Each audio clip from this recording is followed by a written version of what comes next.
నాకు Nobel peace prize ఇవ్వాల్సిందే. యుద్ధాలు ఆపాను, ప్రపంచ శాంతిని కాపాడాను, కాబట్టి నాకు నోబెల్ ఇవ్వాల్సిందే. అసలు నాకంటే శాంతి బహుమతికి ఈ భూమి మీద అర్హత ఇంకెవరికి ఉంది అంటున్నాడు ట్రంప్. లేటెస్ట్ గా భారత్ పాకిస్తాన్ యుద్ధాన్ని ఆపాను, అంతకుముందు Egypt, Ethiopia, Rwanda, Congo, Kosovo, Serbia, Albania, Azerbaijan, Thailand, Cambodia, Israel, Iran, ఇలా ఒకటా రెండా 7 యుద్ధాలు ఆపాను.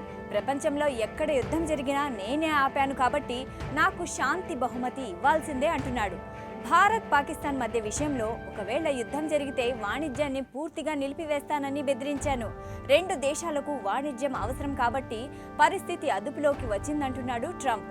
ఓ పక్క భారత్ మొన్నటి పహల్గాం దాడి తర్వాత ట్రంప్ చేసిందేం లేదు, ట్రంప్ ప్రమేయం లేదు అని స్పష్టంగా చెప్తుంది. అటు పాకిస్తాన్ మంత్రులు కూడా దీన్ని క్లియర్గానే చెప్పారు. కానీ ట్రంప్ మాత్రం తానే అణుయుద్ధం రాకుండా చేశానంటున్నాడు. ఈ విషయాన్ని పక్కన పెడితే అమెరికా గతంలో ఎన్నడూ లేనంతగా ప్రపంచ వేదికపై కీలక పాత్ర పోషిస్తుంది అంటున్నాడు ట్రంప్. మరి ముఖ్యంగా మాట వినని దేశాల్ని టారిఫ్లతో కొట్టి అయినా అడ్డుకుంటానని చెప్తున్నాడు. తన latest task Russia Ukraine war ఆపడమే అని, దాన్ని తేలిగ్గా ఆపొచ్చనుకున్నా కాస్త సంక్లిష్టంగానే మారిందని చెప్తున్నాడు. అయినా ఏదో ఒకలా రష్యా ఉక్రెయిన్ వార్ని ముగిస్తానని ట్రంప్ చెప్తున్నాడు.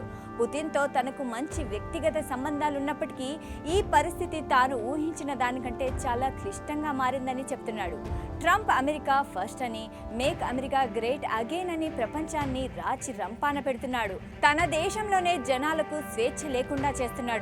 వైట్ రేసిస్ట్ భావజాలానికి సపోర్ట్ చేస్తూ లిబరల్స్ ని ఉగ్రవాదులు అనేలా డీల్ చేస్తున్నాడు.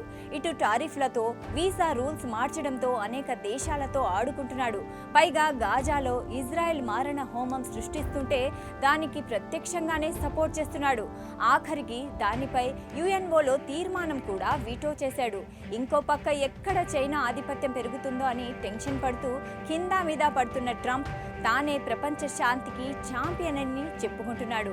ఇదంతా చేస్తున్న వాళ్ళు ట్రంప్ మాటలు విన్న తర్వాత అవును మరి నోబెల్ శాంతికి నీకంటే ఇంకెవరికి అర్హత ఉంది అని చిరాకు పడుతున్నారు.